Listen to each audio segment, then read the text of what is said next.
So pay attention. Valuation of shares and business. Last time हमने valuation of goodwill देखा था, याद है? वैल्यूएशन ऑफ गुडविल का फॉर्मेट हमने देखा था। आज हम लोग वैल्यूएशन ऑफ शेयर्स की तरफ डिस्कस करेंगे, ठीक है?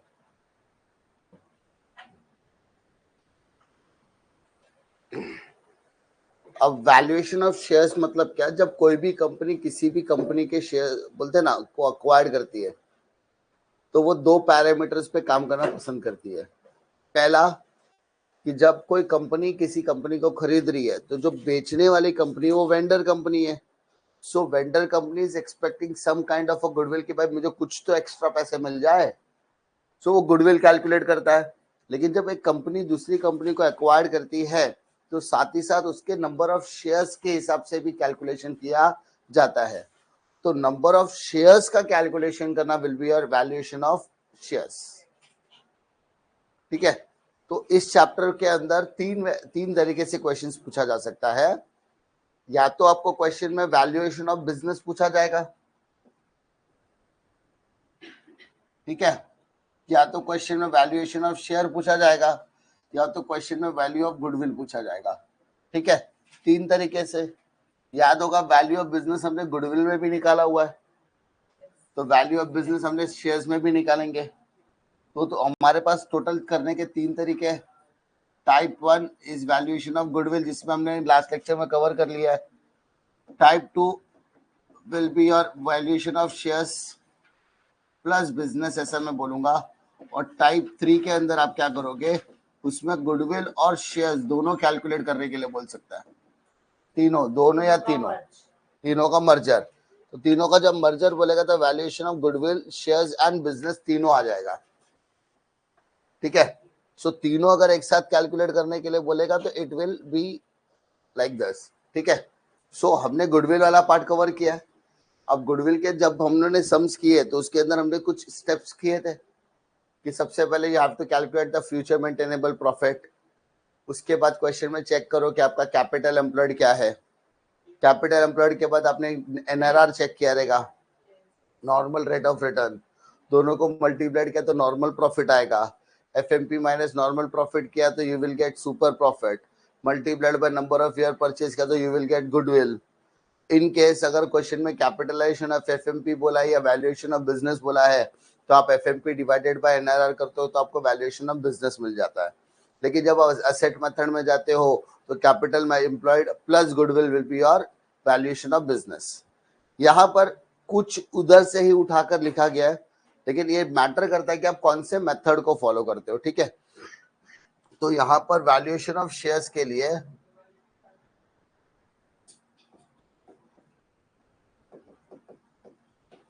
वैल्यूएशन ऑफ शेयर्स, तो वैल्यूएशन ऑफ शेयर्स के लिए देयर आर 3 मेथड्स। कितने मेथड है? 3,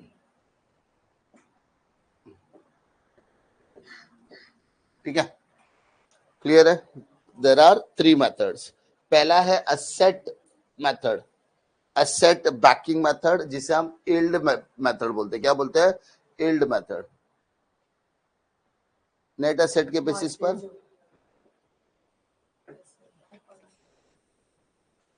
एसेट बैकिंग मेथड। क्वेश्चन में सब कुछ, ठीक है? ध्यान से। पहला method is your asset backing method, जिसे हम intrinsic value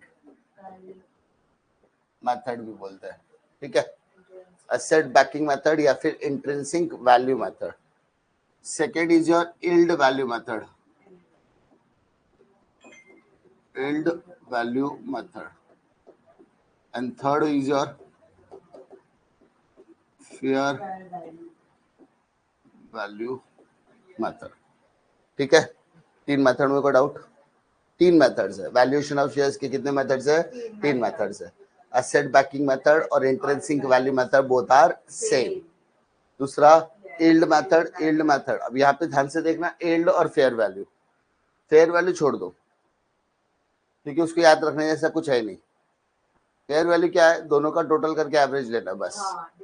so fair value इतना टेंशन नहीं है। दोनों मेथड में क्या करना है, तो सबसे पहले अगर हम लोग बात करें मेथड वन की, मेथड वन क्या बोलता है, असेट बैकिंग मेथड। कौन सा मेथड, असेट बैकिंग मेथड, जिसे हम क्या कहते हैं सर, इंट्रिंसिक वैल्यू मेथड। ये क्या कहता है, नाम से मालूम होना चाहिए, असेट बैकिंग, यानी they are talking about assets, है ना। So can I say net asset, assets taken over minus liability taken over.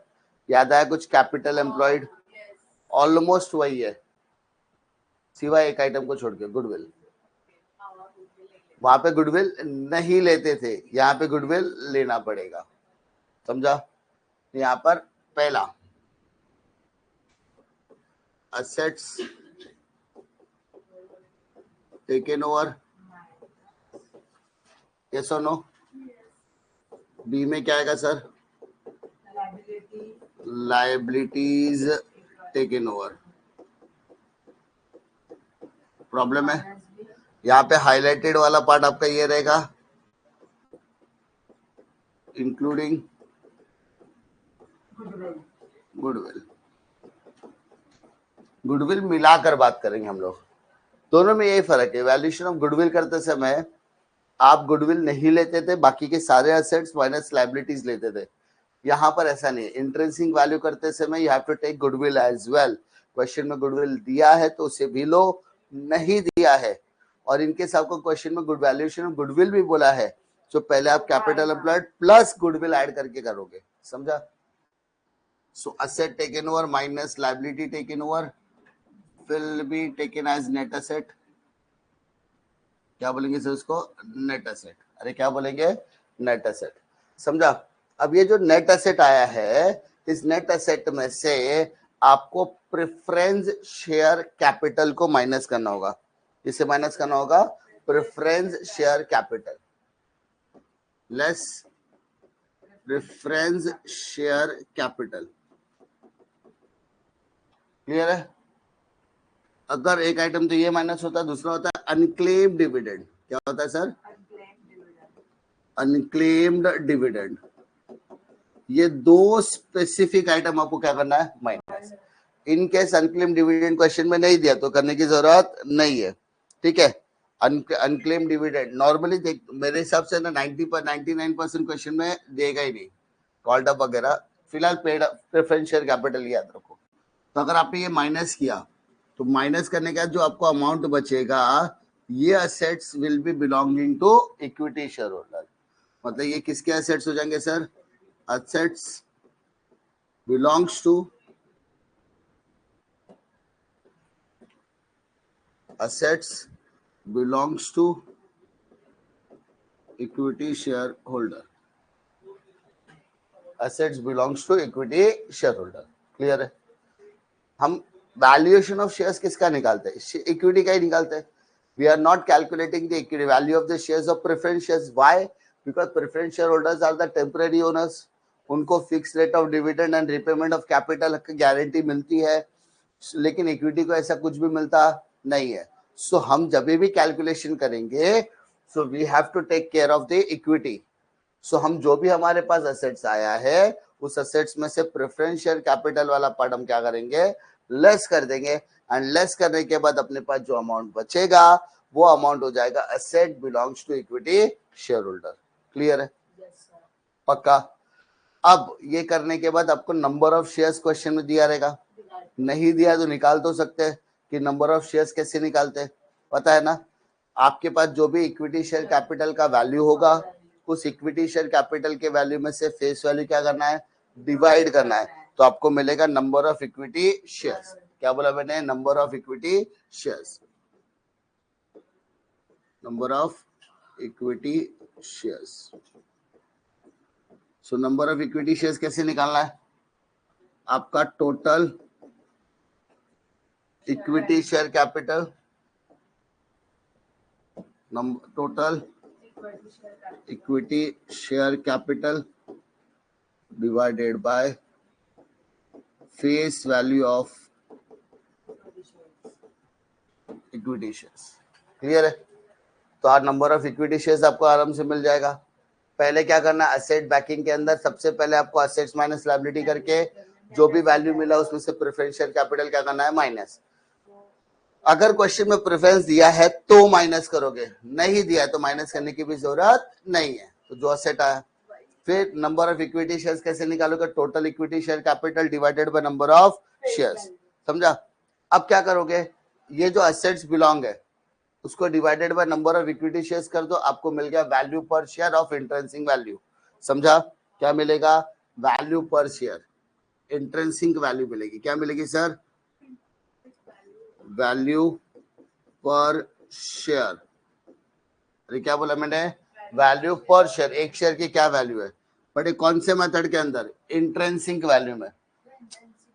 समझा, वैल्यू पर शेयर बट कौन सा, तो यहाँ पे अगर मैं बोलूं इंट्रिंसिक वैल्यू बोलूं तो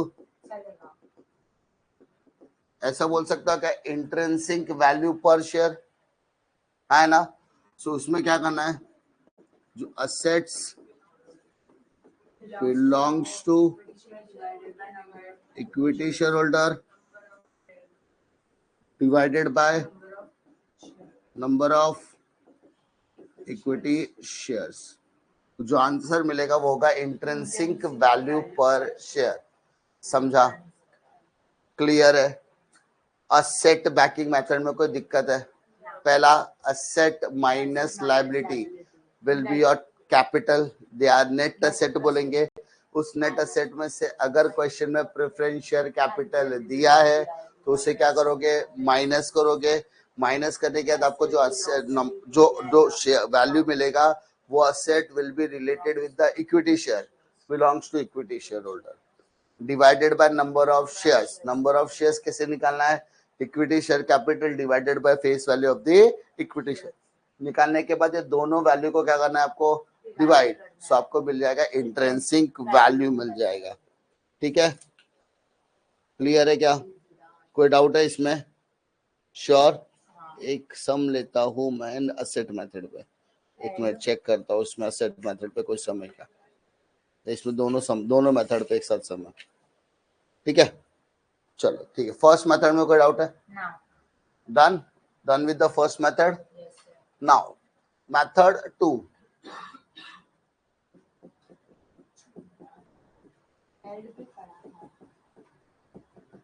yield वैल्यू मेथड। अब yield वैल्यू जो होता है ना, it is related with the earning वाला पार्ट। अर्निंग मतलब पैसा कैसे कमाते, समझा? yield related with the earning. और कंपनी के पास दो तरीके की अर्निंग होती है, एक तो सेल वगैरह करके जो आती है और दूसरा आता है डिविडेंड। समझा?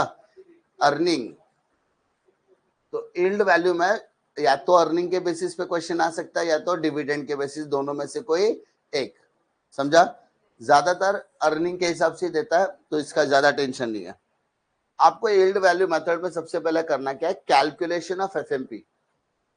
अब मैं ये नहीं बोलूंगा कैसे निकालना है, एफएमपी हमने इससे पहले कैलकुलेट किया है कि if the profits are given you have to take the profit divided by number of particular year, तो आपको एवरेज प्रॉफिट मिलेगा। एवरेज प्रॉफिट करने के बाद जो एक्सपेंसेस पास्ट में किया है उसे प्लस करने का, जो इनकम पास्ट में किया उसे माइनस करने का, फिर जो एक्सपेंसेस फ्यूचर में होने वाले हैं उसे माइनस करने का, जो इनकम फ्यूचर में होने वाला उसे प्लस करने का। ये सब प्लस माइनस एडजस्ट करने के बाद फ्यूचर मेंटेनेबल प्रॉफिट अपने को आता है, टैक्स वगैरह सब कुछ एडजस्ट करने के बाद।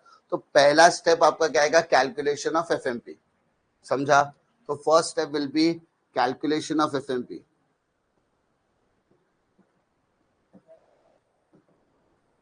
कैलकुलेशन ऑफ फ्यूचर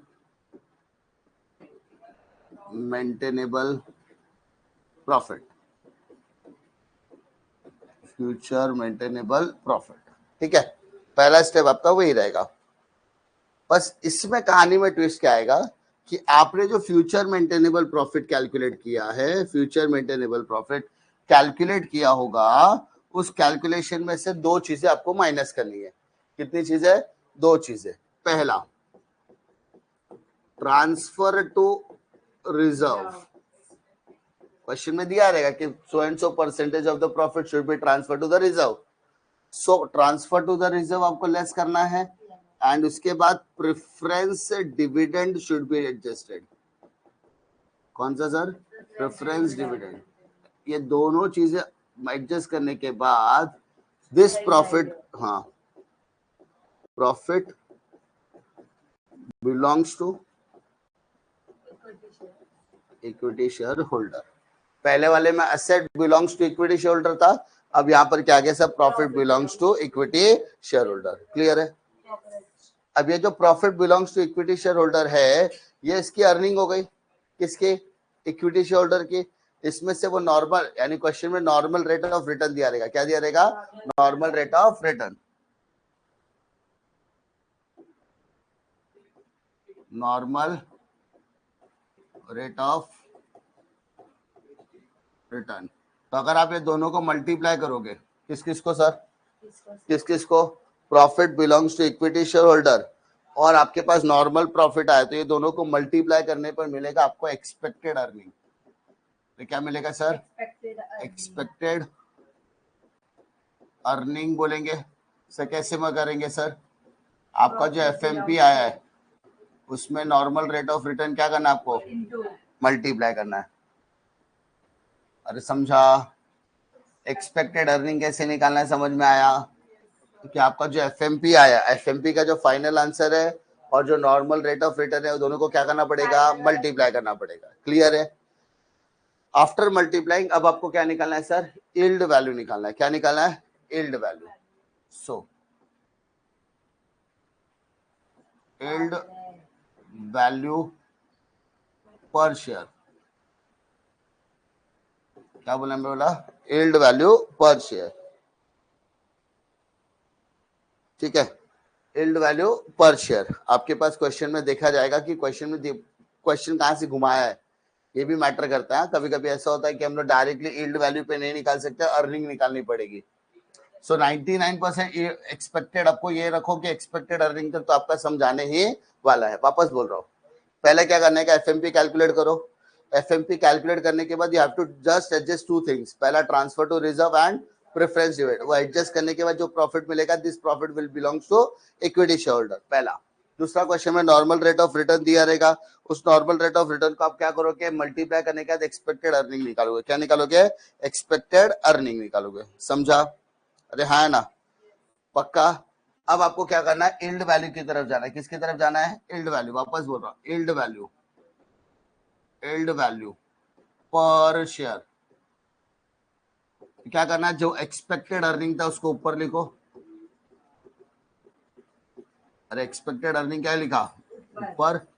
नीचे आएगा इक्विटी शेयर कैपिटल। नीचे क्या आएगा sir? Multiplied by paid up value of equity share, paid up value of equity shares. पक्का? वापस, यील्ड वैल्यू पर शेयर कैसे निकाला? एक्सपेक्टेड अर्निंग जो हम लोगों ने सी पे निकाला उसको ऊपर लिखो, divided by equity share capital multiplied by paid up value of equity shares. Paid up value of equity shares ये कर दिया तो आपका काम हो जाएगा। समझा? फिर से बोल रहा, यील्ड वैल्यू पर शेयर। पहले हमने क्या निकाला था? इंट्रिंसिक वैल्यू निकाला था।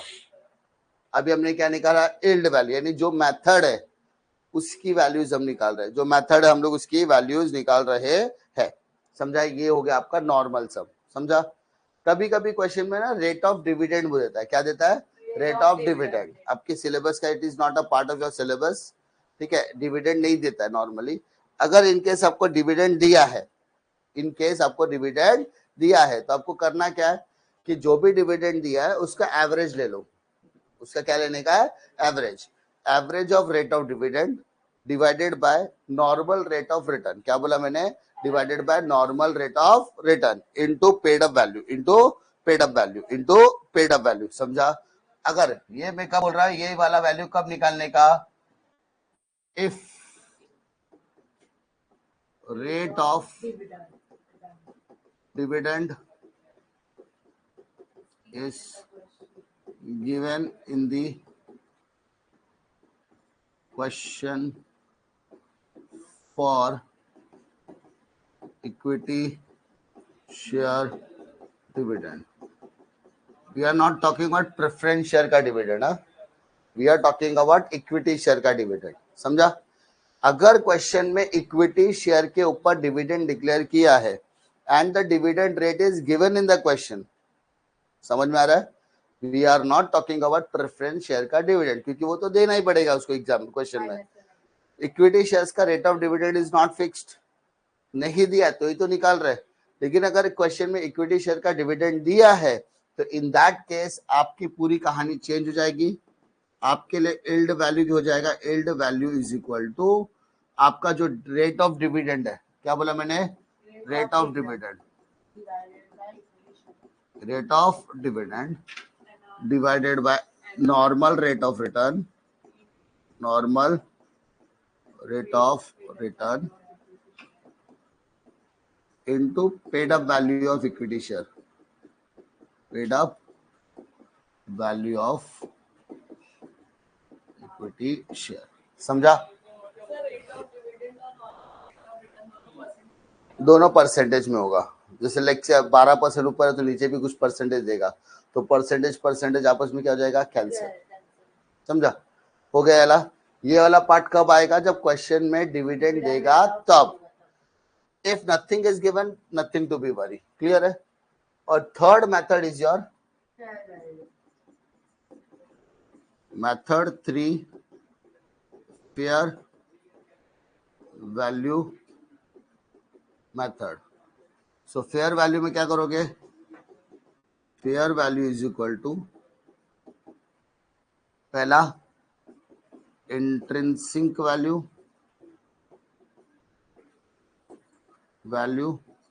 plus yield value divided by 2. पक्का? ये इजी है. अरे यही तो दोनों निकालेगा तो ये आएगा ना. फेयर वैल्यू डायरेक्टली देगा नहीं. समझा?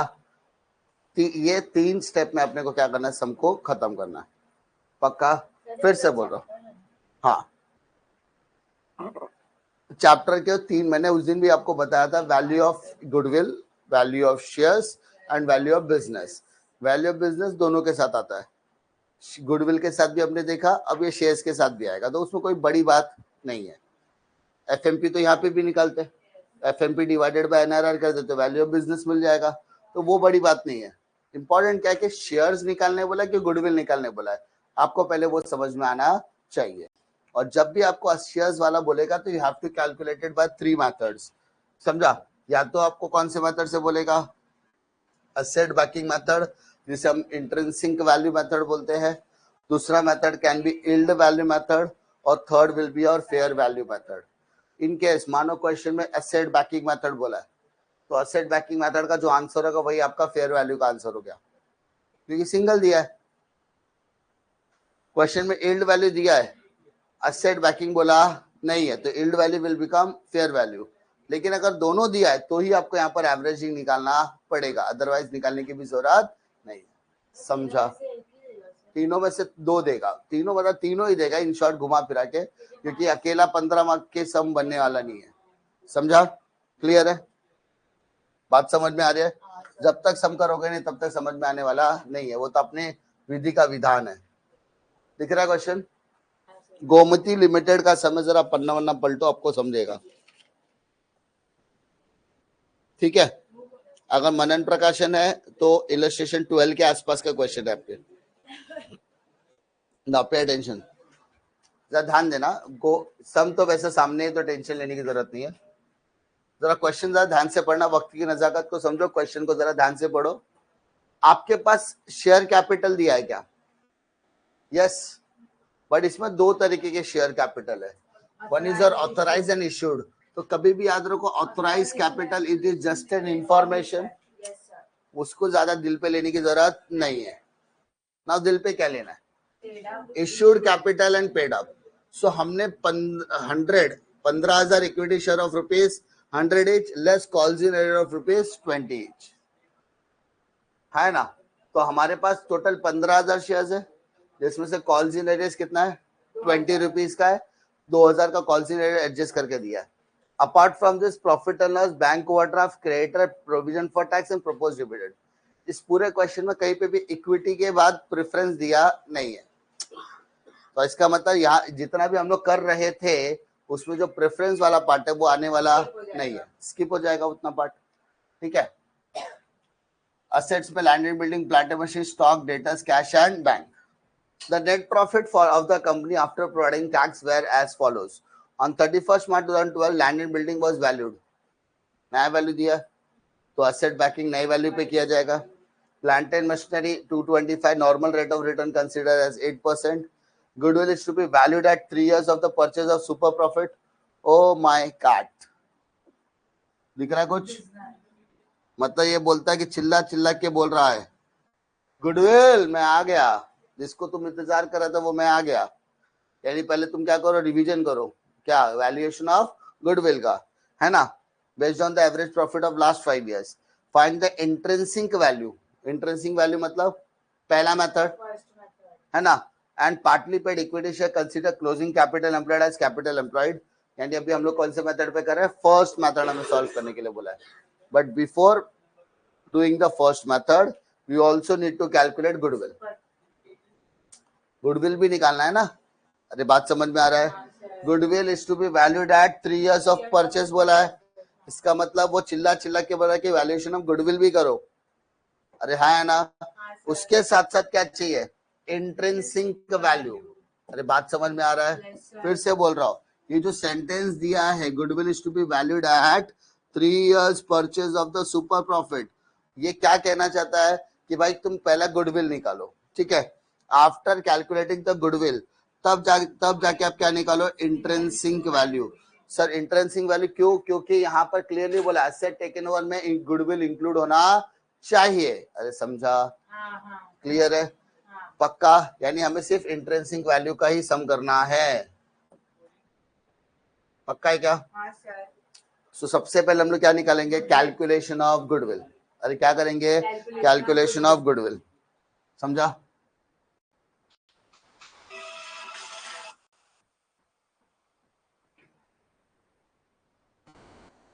Calculation of goodwill. Step number 1.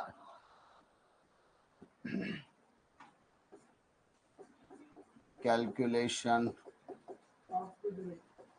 of goodwill. चलो, कैलकुलेशन ऑफ गुडविल।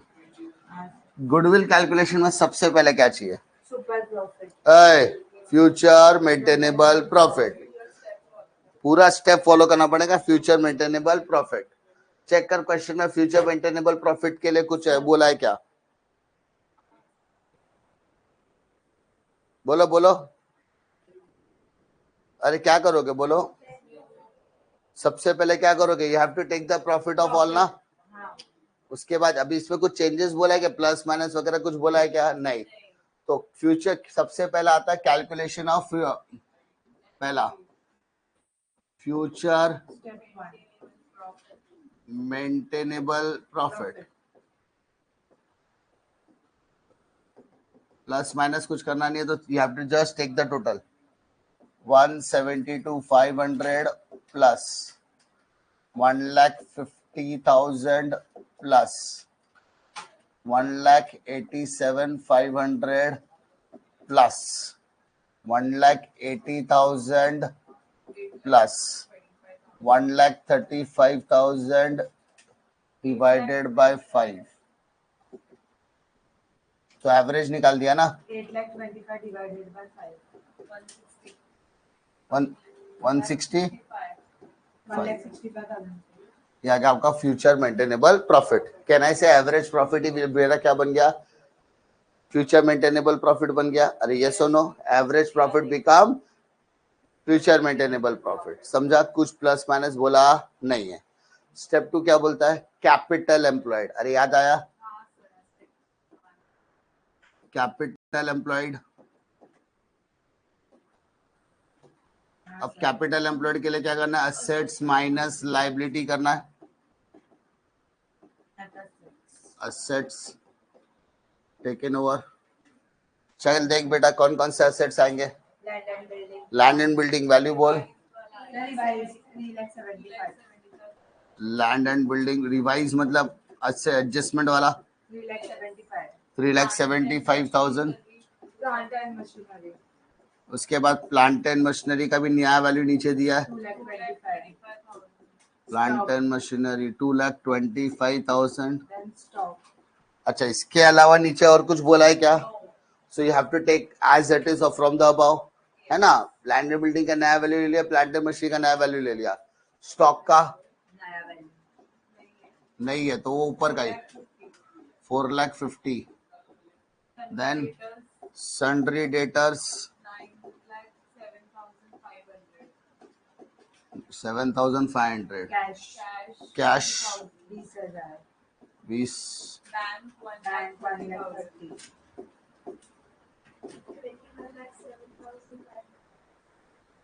21 लाख, 7,500 पक्का।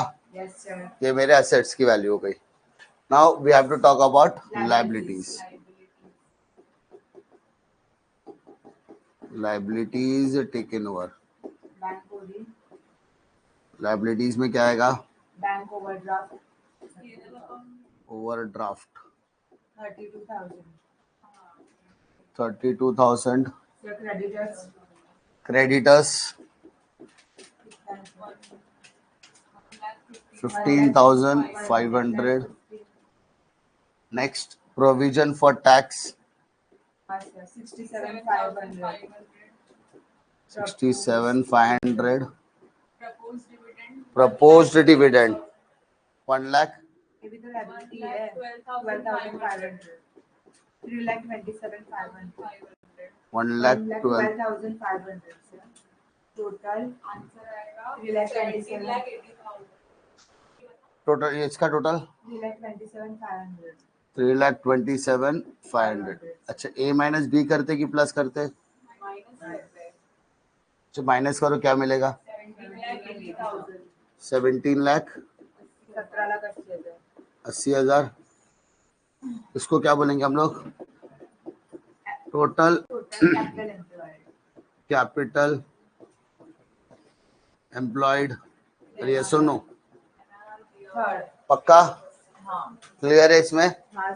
उसके बाद third step normal rate of return, question में चेक करो नॉर्मल रेट ऑफ रिटर्न दिया है।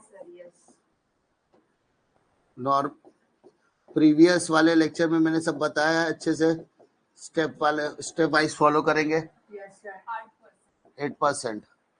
सो हम इसको मल्टीप्लाई करके नॉर्मल प्रॉफिट निकालेंगे, है ना। Step number 4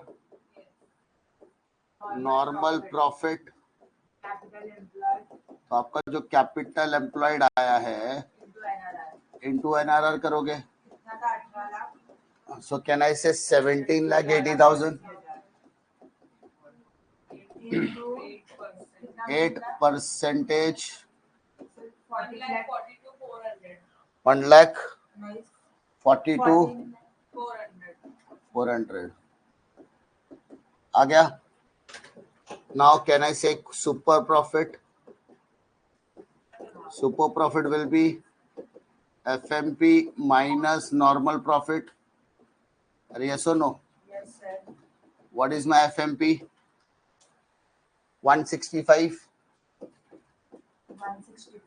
minus 142,400, 22,600. Clear है? And after doing this, goodwill is equal to super profit into number of years purchased. ये वर्ड याद रखना, 22,600 मल्टीप्लाइड बाय, यहाँ पे देखो दिया है 3 years परचेज बोला है, तो मल्टीप्लाइड है 67,800। विदाउट खत्म। ये समझो पुराना वाला लेक्चर रिवाइज हो गया, समझा। ऐसा कुछ टेंशन नहीं था पुराने में और नए में क्या। तो अब शेयर्स की बारी यहाँ पे चालू होगी। ठीक है, कैलकुलेशन ऑफ गुडविल में कोई डाउट नहीं। नाउ बैक टू न्यू वाला टॉपिक, कैलकुलेशन ऑफ शेयर्स। ठीक है, कौन सा मेथड? Intrinsic value method. समझा? अब इंट्रिंसिक वैल्यू मेथड में सबसे पहला करना क्या होता है? Asset taken over minus liability taken over. अरे क्या तुमने असेट टेकन ओवर किया है? बट इसमें गुडविल नहीं है और मैंने गुडविल निकाला है। तो हम क्या करेंगे? इन शॉर्ट, या तो तुम्हारे पास बहुत टाइम है तो पूरा लिखो, या तो सीधा सीधा लिखो assets taken over. What is the assets taken over? 21,07,500. Yes or no? Plus goodwill. Goodwill कितना? 67,800. 67,800. 21,75,300. 75,300. प्रॉब्लम है ना? इसमें से क्या माइनस करना है आपको? लायबिलिटीज टेकन ओवर, ये भी आपने निकाल के रखा है 327,500। सो माइनस करने के बाद आएगा 18,47,800। 18,47,800। क्लियर है? इसमें से दो चीजें माइनस करना होता है। पहला कौन सा? प्रेफरेंस शेयर कैपिटल एंड, अरे प्रेफरेंस शेयर कैपिटल क्वेश्चन में तो दिया नहीं है, लेकिन एक और चीज माइनस होगा अगर इनको केस क्वेश्चन में दिया है तो, that is uncalled up capital. अरे होता है ना कभी कभी कोई बोलते हैं ना कॉल्स इन अरियर्स, अरे इसको अनकॉल्ड अप कैपिटल यानी हम इसको ऐसा बोल सकते हैं ये मेरा क्या है? कॉल्स इन अरियर्स है। अरे एक बंदे से पैसा मंगाया, उसने दिया ही नहीं, तो मेरा कॉल्स इन अरियर्स हो गया। तो चेक कर ऐसा कुछ दिया है क्या क्वेश्चन में? यस, 2,000 रुपए दिया है ना, तो वो 2,000 भी एडजस्ट कर दे बेटा। 45,800। Yes sir. ये हो गया मेरा पहला इंट्रिंसिक वैल्यू का, यानी ये जो आंसर आया उसको बोलेंगे assets belongs to equity share holder. Assets belongs to equity share holder. Asset taken over minus liability taken over, दोनों में सिर्फ क्या कर दिया? गुडविल को एडजस्ट कर दिया, ऐड करके लिखा लायबिलिटी टेकन ओवर, ऊपर वाले से क्या करना है सर? माइनस करना है। अरे क्या करना है? माइनस करना है। माइनस करने के बाद आंसर आया 18,47,000। उसमें से 2,000 रुपए क्यों माइनस किया? बिकॉज ये पैसा आया नहीं, जिसका पैसा ही नहीं आया उसका वैल्यू ऑफ शेयर्स निकालेंगे क्या? नहीं निकाल सकते। सो ये आ गया this are the assets belongs to equity share holder. इसके बाद हमें निकालना था number of equity shares. Check करो क्वेश्चन में नंबर ऑफ इक्विटी शेयर्स कितना है? 90% आपको दिया रहेगा, 15,000 दिख रहा है। हाँ, तो सीधा सीधा मैं लिखू इंट्रिंसिक वैल्यू आ गया ना तुम्हारा। ये देखो 15 लाख डिवाइडेड, तो इधर दिया है ना 15,000 शेयर्स। आगे का ना, आगे क्या? तो जो इंट्रिंसिक मतलब नंबर ऑफ शेयर्स तुमको ऑलरेडी पता है ना। अरे पता है ना number of equity shares, question में पहले ही बोल दिया 15,000 शेयर्स है अपने पास, तो निकालने की जरूरत नहीं है। तो कैसे करोगे? Assets belongs to equity share holder divided by number of equity shares.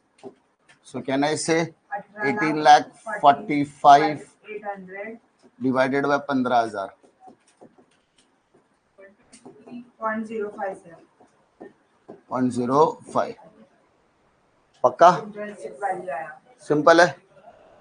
अब सवाल क्या पैदा था? लास्ट का लाइन पढ़ो, find the intrinsic value off fully paid and partly paid. तो अगर तुमने पूरा पैसा भरा रहेगा ना, तो तुम्हारे पूरे पैसे की वैल्यू है 1,23,123 रुपया 5 पैसा। बात समझ में आ रहा है? तो value per share, value per share, ठीक है, पहला कब? अगर आप फुल्ली पेड हो। अरे क्या हो आप? फुल्ली पेड हो, तो आपके लिए वैल्यू है 123.05। लेकिन अगर आप पार्टली पेड हो, अरे क्या हो, पार्टली पेड हो, अगर आप पार्टली पेड हो तो मेरे को पता कितने रुपया पार्टली पेड है, 20 रुपया है ना। कॉल जी ने 20 रुपया नहीं दिया है ना, तो हम तुम्हारी जो वैल्यूज होगी उसमें से 20 रुपया माइनस कर लेंगे, 103 रुपया, 05 रुपीज। समझा, 05, अरे समझा, हाँ सर। हो गया, पक्का, हाँ सर। श्योर, कॉन्फिडेंस, हो गया आपका आंसर। तो अनकॉल्ड कैपिटल ऐड किया है, अनकॉल्ड कैपिटल ऐड किया है, एक मिनट चेक कर लेता हूँ मैं। अच्छा यार, तो वहां पे एडजस्ट करना है ना, सॉरी, वहां पे ऐड करना है ना, वहां पे अपन ने एडजस्ट किया है ना, वहां पे लेस करना है, वहां पे देखो 20 रुपया लेस किया है, तो इसलिए यहाँ पर ऐड होगा, sorry, extremely sorry, amount change हो जाएगा, 49 हो जाएगा, चेक करो, 149 हो गया है ना। अब वो वैल्यू चेंज कर दो, 149 डिवाइडेड बाय 15,000 करो,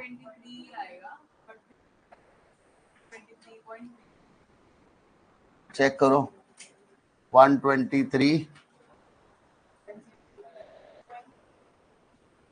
123.32, तो लास्ट में भी 103.32 आ जाएगा,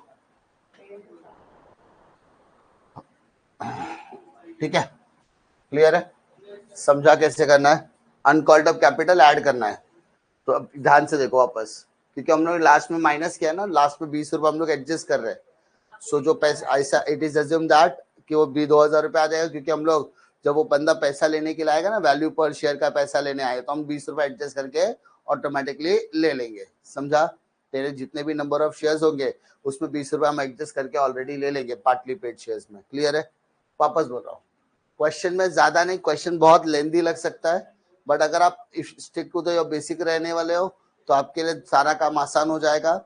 इसमें आपको पहला बोला था गुडविल, 2 लाइन दिया था, एक तो दिया था यहाँ पे डायरेक्टली नहीं बोला find the value of goodwill, आपको समझना है कि अगर गुडविल पर सुपर प्रॉफिट पे, तो सबसे पहले you have to calculate the goodwill. So हमने सबसे पहले क्या निकाला, गुडविल निकाला, एंड गुडविल निकालने के बाद नीचे बोला इंट्रिंसिक वैल्यू से पता करो। सो इंट्रिंसिक वैल्यू क्या बोलता है, asset taken over minus liability taken over. So हमने वही किया, एसेट टेकन ओवर और लायबिलिटी टेकन ओवर, बस ये है कि हमने पूरा नहीं दिखाया, क्यों नहीं दिखाया, क्योंकि हमने ऑलरेडी निकाल के रखा हुआ था, सिर्फ इसमें एक चीज ऐड कर दिया, कौन सा, गुडविल। ऐड करने का जो वैल्यू है उसमें अनकॉल्ड अप कैपिटल प्लस कर दो, टेक द टोटल 18,40,000, तो this are the assets belongs to equity share holder. Question में नंबर ऑफ इक्विटी शेयर्स दिया था, डिवाइड कर दिया तो मिलेगा value per share, this value will be treated as intrinsic value. अब पार्टली पेड या फुल्ली पेड, तो 123.32 will be fully paid, and if it is partly paid तो आपको 20 रुपए क्या करना पड़ेगा, माइनस। तो 20 रुपए कहां से आया, ये जो कॉल सीनेरियर 20 रुपए दिख रहा है ना, ये कॉल सीनियर का जो 20 रुपए दिख रहा है वही अपने को आंसर हो जाएगा। अरे क्लियर है, दिख रहा है ना, ये 20 रुपए का एडजस्टमेंट कर रहे हैं अपन, पक्का, श्योर, कॉन्फिडेंस। 49 गायब हो गया, 49,800, क्लियर है, पक्का, श्योर, कॉन्फिडेंस, हाँ है ना। हाँ सर। एक और सम देखो, अंबर लिमिटेड, देखो दिया है क्वेश्चन, टेक्स्ट बुक में रहेगा, देखो यहाँ पर देखो क्या बोला है, considering the above information compute the equity share bye asset banking yield method value of ignore goodwill.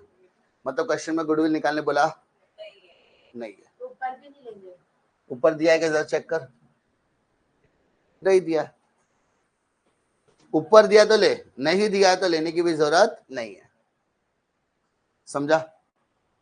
चलो स्टार्ट करें क्या, पहले क्वेश्चन में क्या क्या दिया है, the following particulars of Amber limited as on 31 March 2012 are as available.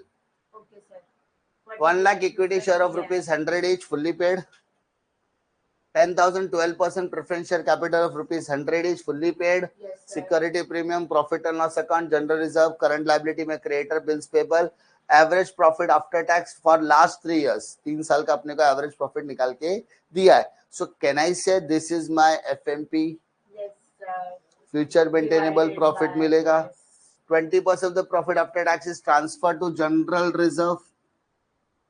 अरे बोला है कि नहीं बोला है, याद है जब हम लोग कौन सी वैल्यू निकालेंगे, L. यील्ड वैल्यू, तो उसमें ट्रांसफर टू रिजर्व माइनस करना पड़ेगा। Yes, sir. अरे यस और नो? समझा, हाँ, sir. उसके साथ साथ 12% प्रेफरेंस शेयर वो भी माइनस करना पड़ेगा। ठीक है। fictitious asset is 80,000, normal rate of return is 10% NRR.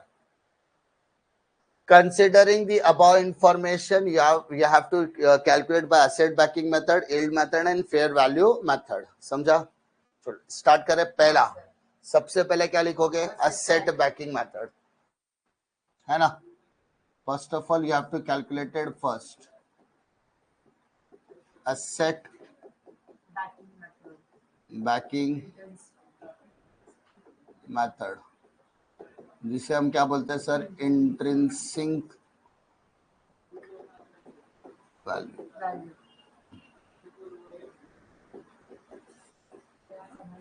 Intrinsic value method. Clear है? दोनों का मतलब सेम रहता है।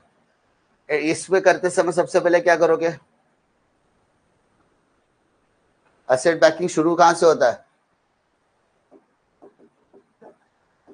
एसेट्स टेकन ओवर से। चेक करो एसेट्स टेकन ओवर कहां में क्या क्या आएगा। चलो, एसेट्स टेकन ओवर में क्या क्या आएगा?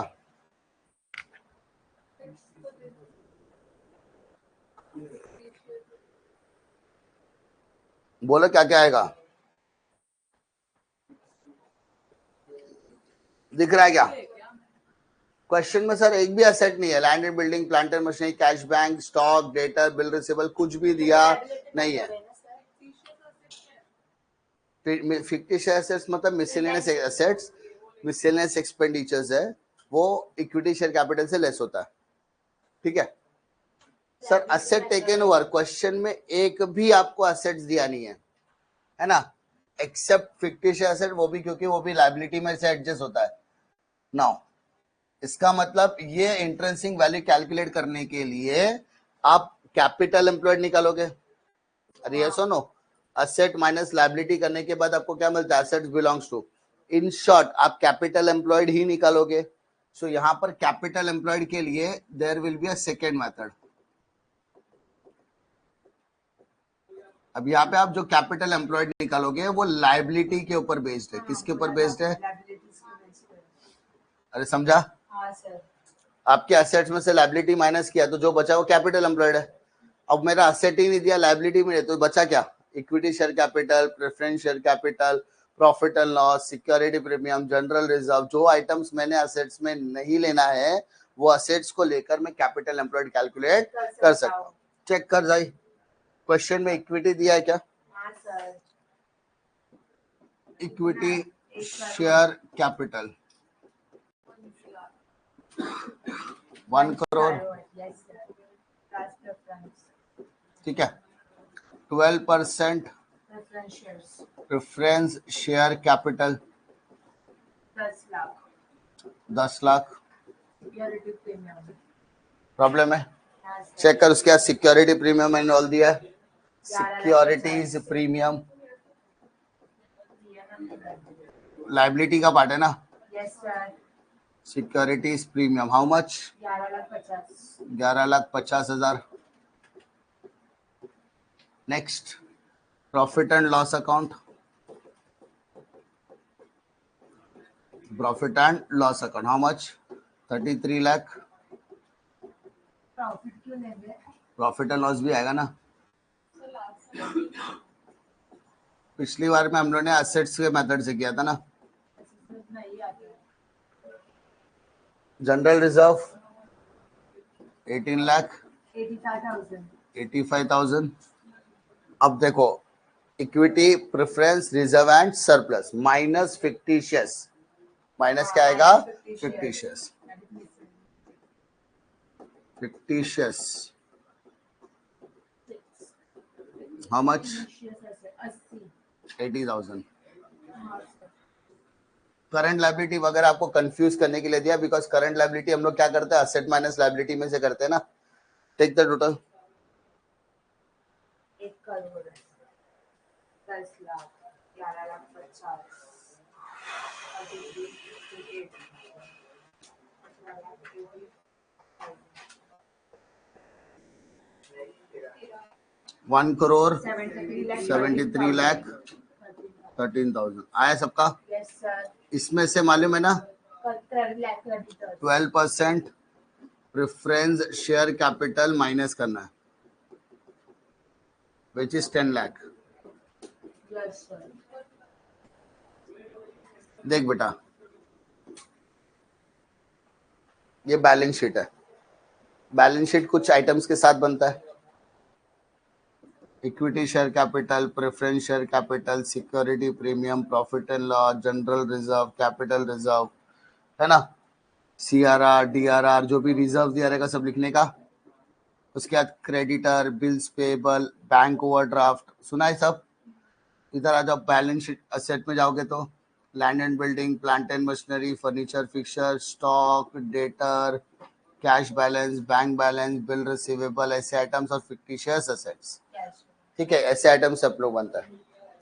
जब मेरे क्वेश्चन के अंदर असेट्स और लायबिलिटी की भर इंफॉर्मेशन दिया है तो हम क्या करते हैं सर, असेट्स माइनस लायबिलिटी, समझा। असेट्स माइनस लायबिलिटी करके क्या मिलता है, कैपिटल एम्प्लॉयड, समझा। अब मेरे पास इसकी इंफॉर्मेशन है बट ये नहीं है, तो अगर ये नहीं, ये दिया है और ये नहीं दिया तो इसके लिए ये भी काम का नहीं और ये भी काम का नहीं है। तो अब बचा क्या, जो बचे हुए आइटम्स है, तो बचे हुए आइटम्स क्या, equity, preference, security premium, profit और loss, general reserve, capital, CRR, ये सब लायबिलिटी है। तो लायबिलिटी है तो प्लस करो, असेट है तो क्या करने का, माइनस। माइनस करने के बाद क्या मिलेगा, यानी हम क्या कर रहे हैं, पहले सीधा सीधा कान पकड़ते थे, अब टेढ़ा टेढ़ा कान पकड़ेंगे। पहले जो देते थे उसके हिसाब से करते थे, नहीं दिया तो अब उल्टा देखना कि बैलेंस शीट में कौन से आइटम बच गए। तो इक्विटी, प्रेफरेंस, जनरल रिजर्व, सब आइटम प्लस करने का, फिक्टिशियस माइनस करके जो बचा वो असेट्स हो गया। अब उस असेट्स में से प्रेफरेंस वापस माइनस कर दे, क्योंकि लेते समय पहले लिया था ना हमने कि हमारे पास इतने टाइप के लायबिलिटीज है, उसमें से अब ये जो बच गया वो मेरे लिए नेट असेट है, बट हमको प्रेफरेंस नहीं लेना है क्योंकि asset belongs to equity share holder करना है, इसीलिए। अब तो अलग अलग पहले वाले में ही हटा सकते थे अपन, फिर कहीं ना कहीं इनजस्टिस हो जाता है ना भाई, मेरे को तो पूछा भी नहीं, मैं भी तो मालिक है। अभी तुमको कोई बोलेगा कि सर ये पूरे कंपनी में कितने असेट्स है, तो पूरी कंपनी के 1 करोड़ 73 लाख 13,000 के असेट्स है, ठीक है। अब तुम बोलोगे सर इसमें से इक्विटी के कितने हैं, तो 10 लाख माइनस करके जो मिला वो अक्के, तो ये क्या हो जाएगा sir, assets belongs to equity share holder 1 crore 63 lakh 13,000। Problem है क्या। दूसरा, number of equity shares check कर, तेरे पास क्वेश्चन में नंबर ऑफ इक्विटी शेयर्स दिया है क्या, डायरेक्टली दिया तो it is very good, 1 lakh equity shares, 1 lakh shares. So आपको क्या करना है, intrinsic value of share is equal to 1 crore 63 lakh 13,000 divided bye 1 lakh. बताओ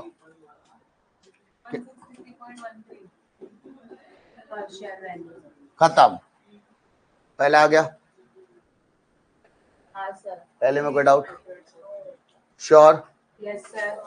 फर्स्ट में कोई डाउट, आगे बढ़े। हाँ सर। सेकेंड मेथड क्या बोलता है,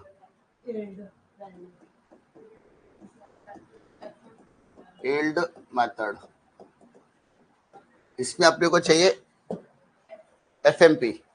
चेक, अपने को एफएमपी निकालने की जरूरत नहीं, एवरेज आफ्टर टैक्स दिया ही है 5,85,000, आफ्टर टैक्स दिया तो टेंशन की जरूरत नहीं है, सब प्लस माइनस एडजस्ट करके दिया है। So average profit after tax 5,85,000। अब इसमें से दो चीजें माइनस होती है, ट्रांसफर टू रिजर्व, और दूसरा क्या माइनस होता है, प्रेफरेंस डिविडेंड। क्या क्या माइनस होगा, ट्रांसफर टू रिजर्व और preference dividend. What is 20% of the after tax transfer to general reserve, calculator पे लो, 585 का 20%,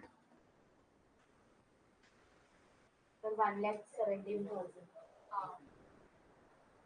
1,17,000. 1,17,000. और डिविडेंड देखो, डिविडेंड 10 लाख है, 10 लाख का 12%, 10 लाख का 12%, तो कहना से 1,20,000 माइनस करो जरा ऊपर वाले से, 3,48,000, ये मेरा FMP हो गया. अरे यस और नो, 3,48,000 इज माई FMP. पक्का? श्योर? हाँ है ना, ये मेरा FMP हो गया. FMP, या ऐसा बोल सकते हैं कि earning belong to equity share holder, profit belongs to equity share holder, बोल सकते हैं क्या? FMP बोलो, हाँ है ना, इसको हम लोग यही बोलते हैं ना, profit belongs to equity share holder, क्योंकि प्रेफरेंस माइनस किया ना हमने, जब हम प्रेफरेंस माइनस कर देते तो जो बचा कुचा प्रॉफिट है वो इक्विटी का ही हो गया, तो इक्विटी.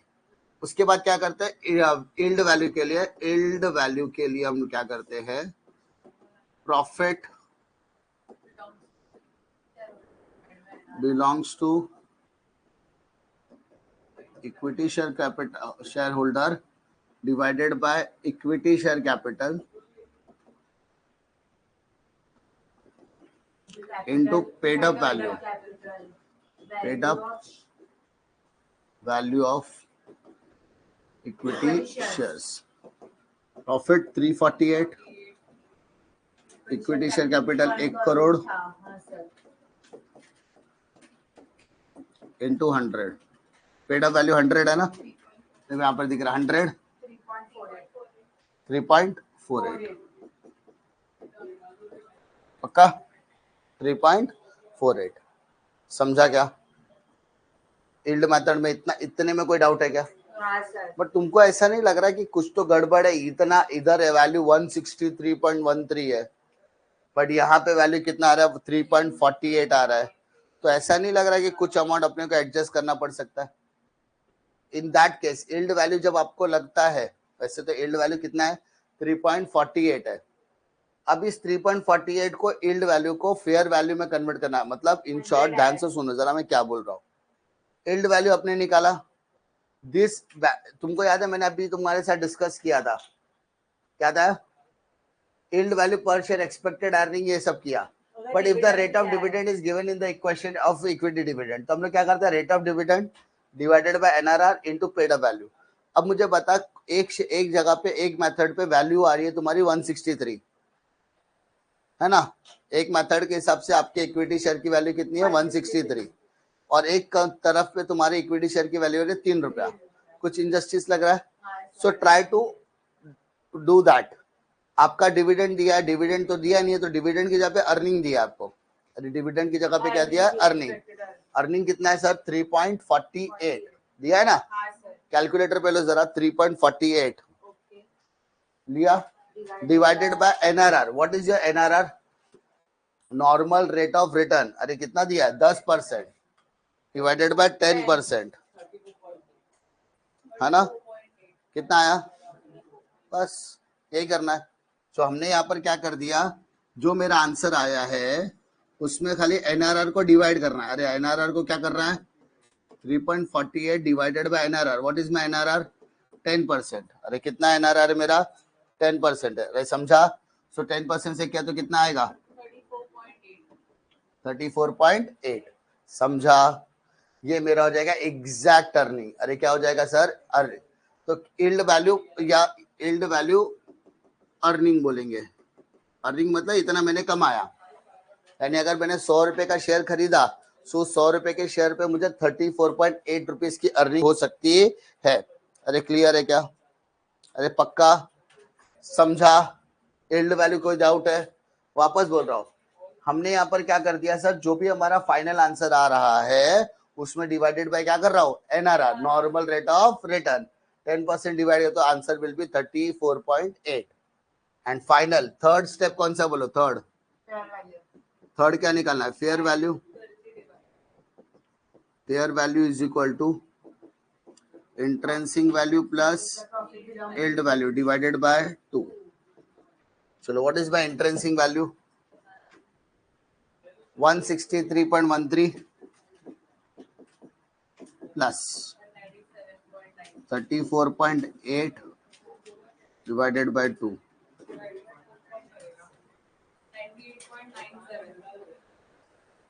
98.965 या 7 बोल सकते हैं. बस होगा तुम्हारा फेयर वैल्यू. हाँ सर. पक्का? समझा? क्वेश्चन थोड़ा सा स्ट्रेच होगा, ठीक है. जैसे जैसे क्वेश्चंस आगे बढ़ेंगे थोड़ा सा क्वेश्चन स्ट्रेच होगा, but you should not forget your basics. Basics पे बोले स्टिक रहने की कोशिश करो. समझा? यील्ड वैल्यू समझा. यहाँ पर प्रॉफिट बिलोंग्स टू हम लोग ने किया, यहाँ पे वैल्यू 3.48 आया. हमने थोड़ा सा ये दिमाग लगाया कि भाई एक जगह पे शेयर की वैल्यू कितनी है? 163 है. एक जगह पे शेयर की वैल्यू कितनी है? 3 रुपीज है. तो कुछ इंजस्टिस है, और हमने अभी तक एनआरआर यूज नहीं किया था, तो डिवाइडेड बाय एनआरआर परसेंटेज. तो ये जो वैल्यू आ गई, ये value belongs to yield value का exact percentage of the market value. तो 34.8. तो 163 प्लस 34.8 दोनों को ऐड करके डिवाइडेड बाय 2 किया तो 98.97 इज माय फेयर वैल्यू. क्या जाएगा सर? हमारा फेयर वैल्यू. समझा? हाँ सर. हाँ है ना? ये मैंने हमेशा ये बोला ना, ये जो डिविडेंड है ये अर्निंग के हिसाब से भी काम करेगा. डिविडेंड के लिए भी काम करेगा और अर्निंग के लिए भी काम करेगा. लेकिन अगर स्पेसिफिकली क्वेश्चन कब काम आता है? जब डिविडेंड का रेट ऑफ रिटर्न दिया रहेगा तब. समझा? क्लियर है? श्योर? कॉन्फिडेंस लॉक किया जाए? पक्का? चलो इतना करो.